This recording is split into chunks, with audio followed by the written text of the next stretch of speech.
Почитувани, добар ден. Започнуваат вестите на Канал 8. Евроамбасадорот Самуел Жбулгар учествуваше на дебата со учениците од Средното општинско училиште Ванчо Прке од Виница, на која стана збор за перспективите и визијата на младите за Европската Унија. Исто така се сретна и со градоначалникот Ивица Димитров, при што се разговараше за проекти што се реализирани досега и оние за кои во иднина може да помогне Европската Унија преку своите фондови. Тони Ајтовски со деталите. Амбасадорот на Европската Унија Самуел Жбогар и раководителот на одделот за соработка во делегацијата на Европската Унија Никола Бертолини престојуваа во Виница како дел од караванот ЕУ за тебе. За време на посетата, амбасадорот Жбогар учествуваше на дебата со ученици од Средното училиште Ванчо Прке на тема визијата на младите за Европската Унија. Само што завршив со една дискусија со младите од Средното училиште, имавме дискусија која што траеше околу час и половина и навистина беше многу охрабрувачка, начинот на кој што нивната посветеност кон овој град, кон оваа земја, начинот на кој што размислуваат визијата за еднината и посветеност кон подобрувањето на земјата, навистина беше охрабрувачки, беше многу интересно и навистина се заминувам со многу охрабрувачки впечатоци. Една од темите на кои што разговаравме со децата во текот на дискусијата беше токму животната средина. И баш ми е чест што можам да најавам дека следната недела отпочнуваме со нов проект кој што се однесува на животната средина, чисто како дома исто, со кој што сакаме да ја подигнеме свеста во јавноста за важноста на околината, за важноста на чистата околина и сметаме токму на младите дека тие ќе бидат оние кои што ќе го прифатат овој активизам и ќе се залагаат за тоа колку е важно да имаме чиста животна средина. Градоначалникот на Виница, Ивица Димитров, го запозна амбасадорот Жбогар со проектите што досега се реализирани во општината, а за кои финансиска поддршка била обезбедена од Европската Унија.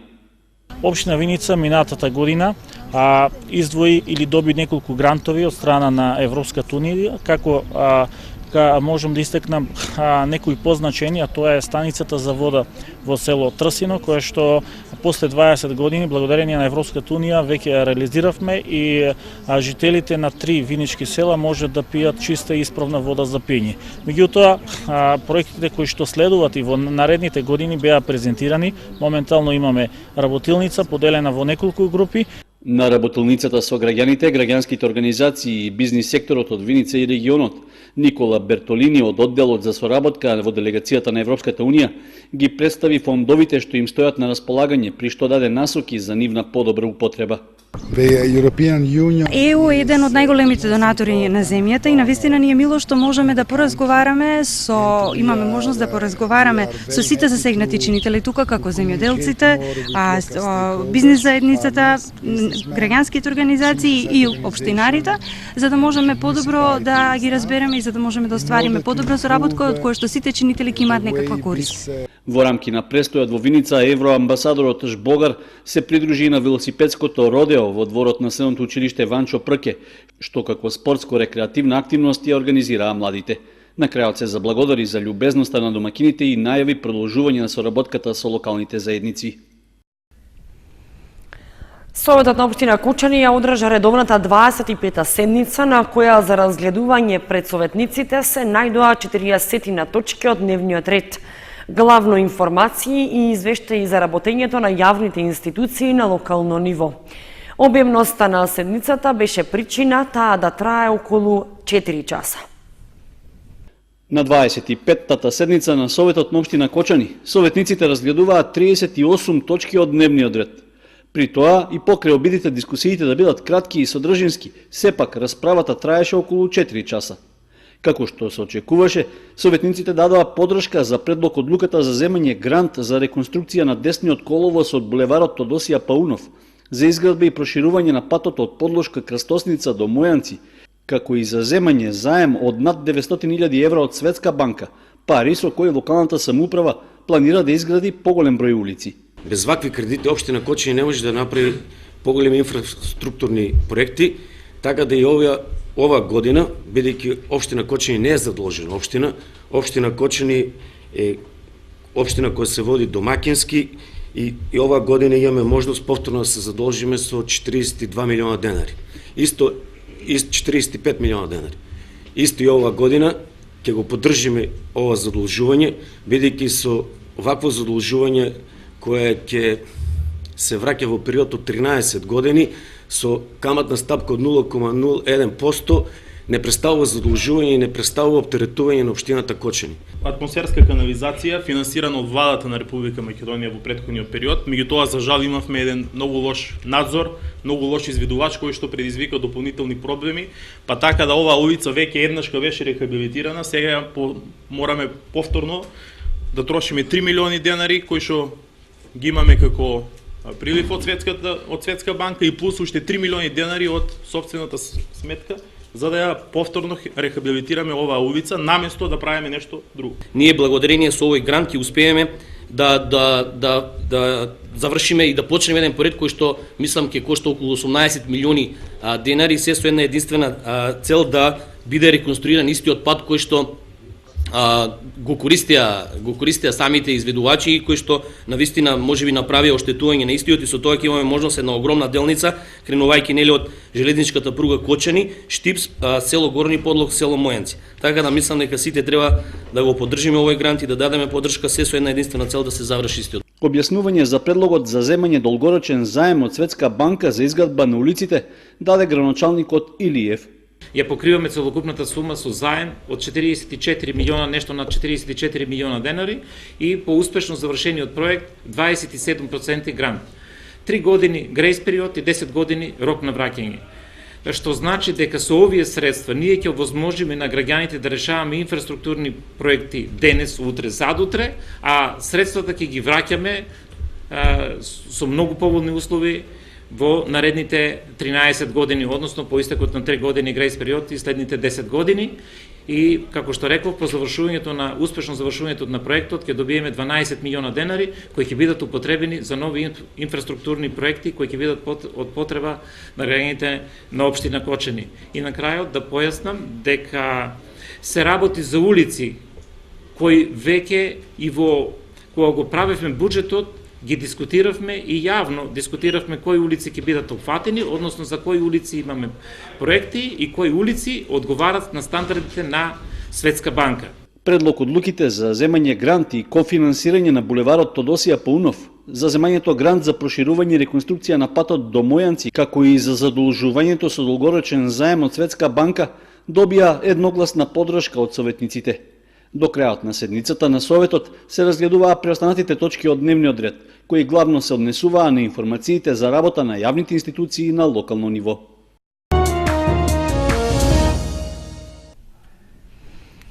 Министерот за транспорт и врски Горан Сугарески најави дека се започнати градежните работи за реконструкција на обиколницата околу Кочани.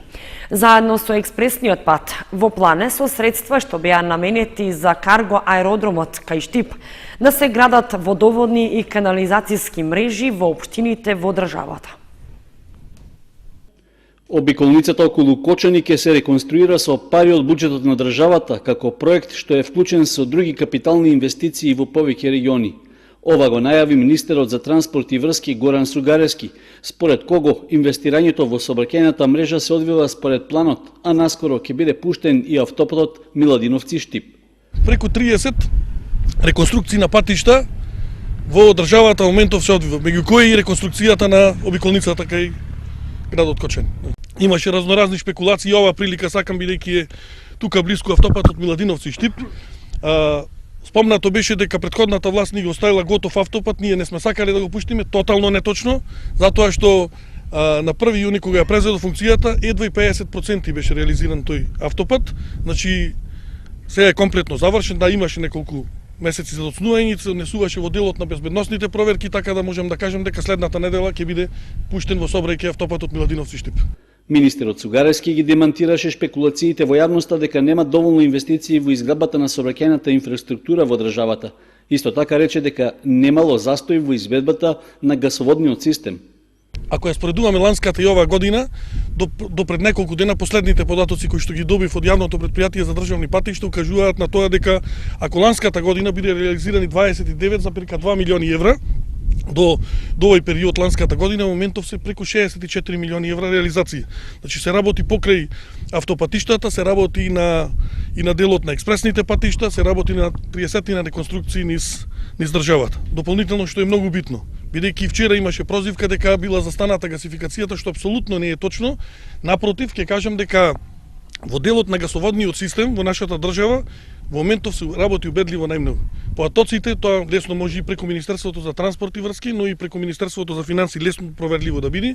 Реализацијата на средствата за гасоводот е 26,7%. Тоа е колку цела година лани во првите 4 месеци. Јас тврдам дека реализацијата на капиталните инвестиции во делот на гасификацијата ќе бидат 100% реализирани, а може би ќе требаат и дополнителни средства преку ребаланс на буџет да се обезбедат за изградувањето. Според министерот Сугарески, при крај се преговорите за искористување на парите што беа наменети за изградба на аеродромот кај Штип. Се работи на анекс договорот со турската компанија ТАВ, се со цел да средствата кои што беа предвидени за карго аеродромот во Штип бидат пренаменети во делот на водовод и канализација. Ние стоиме на тоа.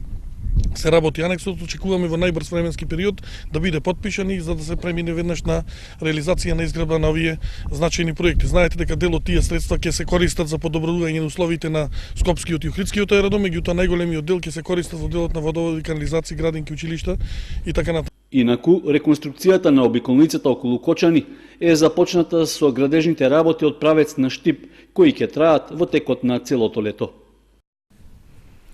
Матурантите од Средното општинско училиште Гошо Викентиев го прославија полнолетството. На прагот во влегувањето во светот на возрастните, во дилема каде ќе го продолжат школувањето. Матурската вечер ја прославија во Еврохотел Градче. Матурантите од Средното општинско училиште Гошо Викентиев блеснаа и со сјај ги исполнија Кочанските улици и градот. На прославата на матурската вечер, организирано со класните раководители, влегуваа во училиштето каде што го одржаа последниот класен час. Пред заминување на прослава во Еврохотел Градче, продефилираа во холот со своите класни раководители, а потоа се упатија пред Центарот за култура Бели Мугри, каде што дефилираа пред влезот на националната установа. Матурантите во дилема каде ќе го продолжат школувањето. Пред се, сакам еден огромен поздрав до класниот раководител кој направи со голема мака направи ни добри луѓе од нас. Инаку сум техничар за компјутерско управување, Средно училиште Гошо Викентиев. Времето така ни пролета на сите. Криво ги ми што нема па да бидеме по цели денови заедно со овие прекрасни 31 зрнца, да ги речем, мои другари. И се надевам дека дружбата ќе ни остане и понатаму. Ќе продолжиш понатаму на факултет? Да, планирам да продолжам на факултет, иако ќе открием една тајна. Имам веќе и стипендија за факултет добиено и планирам да завршам архитектура. Машински техничар за компјутерско управување. Како поминаа 4 години во училиште? Добро, супер. Ќе ти остане нешто во паметење? Па ти ми остане. Сите 4 години, така? Да. Ќе продолжиш понатаму на факултет? Не. Што планираш? Да работам. А од државата или може би во државата? Да. Го сакувам многу среќа. Јована Атанасовска. Добро. Кажи ми што заврши во Средното училиште? Машински техничар за компјутерско управување. Што најмногу ќе ти остави во сеќавање овие 4 години? Како поминаа 4 години? Дали брзо? Многу брзо помина, само што тргнавме и како вчера да беше. Да. Не исто беше добри беа професорите, класниот раководител. За класниот нема зборови. Многу добар беше класен. Стварно добар класен. Бореше за учениците. За нас секој пат и секогаш ни помагаше. Кажи ми што очекуваш од оваа вечер и еве како се подготвуваше за матурската вечер? Па подготовка имаше многу. Да, за девојчињата е специфично. И се надам дека ќе си поминеме убаво. Така. Можеш понатаму на факултет? Па да, планирам. Архитектура. Сакувам многу среќа. Фала. Стефани Трендафилова. Заврши што? Машински техничар за компјутерско управување. Како поминаа овие 4 години? Па многу брзо, убаво, со друштво. Имаше многу убави моменти. Сигурно ќе се паметат ли овие 4 години? Да, како нема, мора да се паметат. Да. Што очекуваш од оваа вечер и како се подготвуваш? Па очекувам да поминеме многу убаво и да биде луди незаборавно. Кажи ми, ќе продолжиш понатаму на факултет? Да. Планираш? Па се уште не сум размислувала, ама во странство ќе одам. И таму во државата, така? Класните раководители задоволни од своите ученици и со тага што се разделуваат, кажуваат за нив, но истовремено чувствуваат и радост што нивните ученици се веќе полнолетни и зрели личности. 4 години со овие прекрасни ученици, оваа прекрасна генерација поминаа многу брзо. Ми беше чест и задоволство да бидам класен раководител на една ваква прекрасна генерација, прекрасни ученици кои се надевам во иднина ќе бидат примерни граѓани на оваа држава, ќе допринесат до развојот на оваа држава и секој ќе си најде среќата во животот онака како што си посакува. Не само што мислам, него сум сигурен дека овие ученици ќе има академски граѓани кои ќе продолжат со своето школување на факултет, магистратура и понатаму. Матурантите ги поздрави директорот на училиштето Гоце Савев и им го честита матурирањето. Би сакал да ги поздравам матурантите, и тоа сите матуранти на локално ниво. Би сакал да им честитам на 4-годишното искуство што го има стекнато во средното образование, да им посакам убава иднина и успешно се разбира. Денес е момент кога се слави младоста и љубовта. Им посакувам убава младост и многу љубов. Се надевам дека ќе до сега барем креиравме добри личности и дека ќе имаме добри личности во општеството. Ова година имаме 207 матуранти. Континуирано во училиштето одржуваме 10 класа, значи 4 во, односно 5 во електротехничка струка, 4 во машинска струка и 1 во сообраќајната струка. Учениците, не знам колку се од нас задоволни, ние сме задоволни од нив. Се надевам дека ќе имаме можност и натаму да го одржуваме континуитетот и да имаме подобри услови. Матурантите славија во ресторанот па продолжија на диско до раните утрински часови.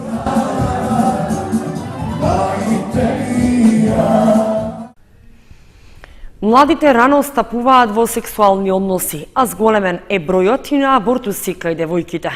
Младите девојки ретко посетуваат гинеколог и не прашуваат за своето репродуктивно здравје. Лекарите со совети за заштита од несакана бременост и сексуално преносливи болести. Мал број од младите девојки посетуваат гинеколог и се интересираат за своето репродуктивно здравје. И од оние кои прашуваат, повеќе се интересираат за заштита од бременост отколку за заштита од инфекции, констатираат гинеколозите. Мислам дека се уште многу малку се интересираат и многу малку го посетуваат гинекологот баш за овие работи за кои ме прашавте. Интересираат се повеќе околу пазењето, неголи околу инфекциите. Тој е првенствено што ги интересира. Како да се заштитат од бременост? Како да се заштитат од бременост. Тоа повеќе ги интересира отколку дека самиот акт сексуален дека носи со себе одредени компликации баш во врска со овие сексуално преносливи болести што се.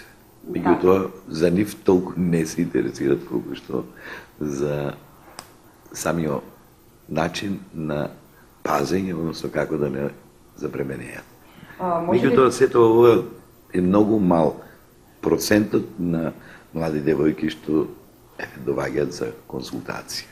Најчеста инфекција кај младите е кандидата, на која што отпаѓа 90% од заболените млади девојки, вели доктор Јуруков, и додава дека, за жал, зголемен е и бројот на абортусите кај младите. Има доста чести абортуси кај млади лица. На колку годишна возраст е најмладиот пациент? Па најмладиот пациент имало е на 12 годишна возраст. Најмладиот, јас имало е 12 години. Што туку е почнал со менструација и со сексуален однос и веднаш е направена таа работа. Доктор Јуруков додава дека и понатаму најдобра заштита од несакана бременост и сексуално преносливи болести е кондомот, кој младите се почесто го користат. Доктор Јуруков советува, пред да се стапи во сексуални односи, добро да се размисли за последиците од евентуална бременост и сексуално преносливи болести, а консултацијата со гинеколог и родителите е задолжителна.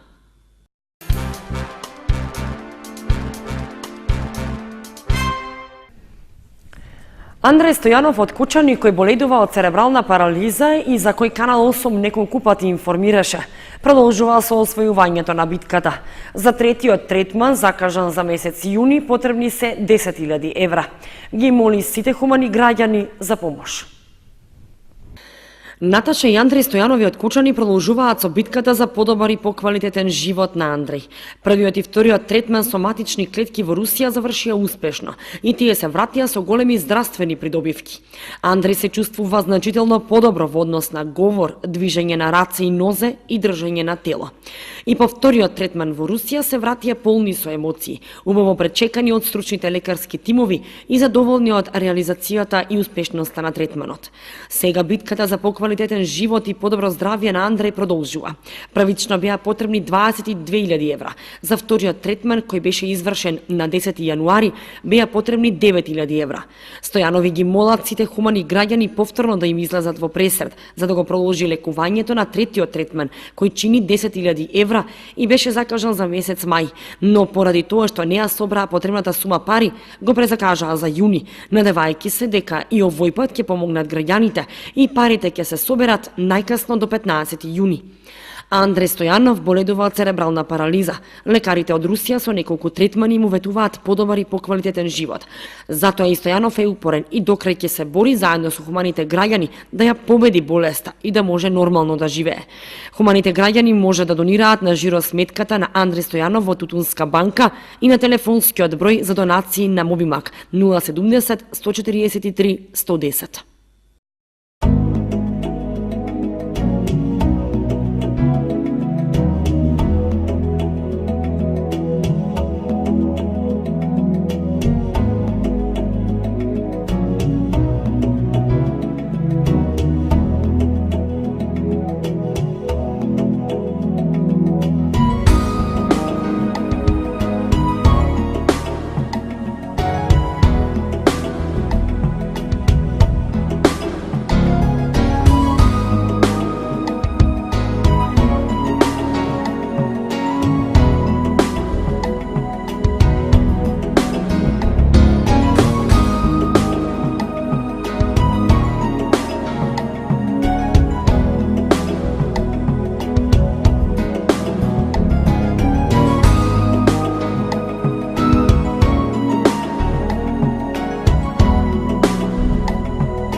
Почитувани, тоа беше се што ви подготвивме за ова издание на вестите на Канал 8. Останете и понатаму со нашата програма.